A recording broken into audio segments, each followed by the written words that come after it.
అమ్మా గంగమ్మ,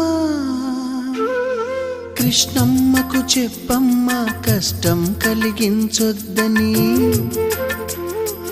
యమునకు చెప్పమ్మా సాయమునకు వెనకాడొద్దని, గోదారికి కావేరికి ఏటికి సెలయేటికి కురిసేటి జడివానకి దూకే జలపాతానికి నీతో బుట్టులందరికీ చెప్పమ్మా మా గంగమ్మ. జీవనదివిగా ఒక మోక్షనిధివిగా పండ్లు పూలు పసుపుల పారాణి రాణిగా